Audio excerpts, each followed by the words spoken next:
Tonight, we're learning new details about what led to that deadly explosion at U.S. Steel's Clairton plant. The company has blamed the blast on pressure building inside a gas valve, causing the valve to fail. KDKA's Ricky Sayer has been working to learn exactly how that happened. We've been trying to understand why pressure was able to break that valve, causing this explosion.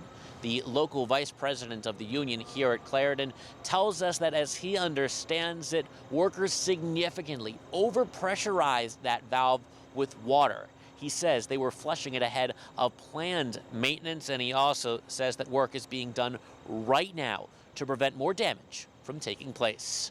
10 days since the explosion that rocked Clairton, steelworkers tell us crews are working around the clock to save the batteries which were damaged. What they're doing now is they are injecting nitrogen into the gas lines, helping them look for leaks. Local union vice president Richard Tyke says their coke ovens usually sit at 2,300 degrees. Without gas, they have been down to 1,400.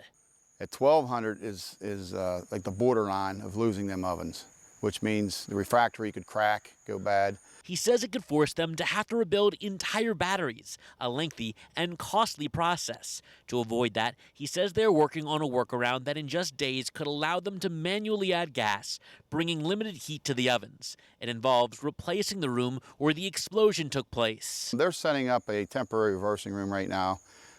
It's going to be a while before that battery is actually in operation. I'm talking 3-4 months minimum. Steelworkers say the reversing room contained the valve that U.S. Steel says failed. That's according to preliminary indications. Tyke and other steelworkers tell us they've been told the valve was last replaced in 2015. In your mind, you can rule out the idea that this happened because of old equipment.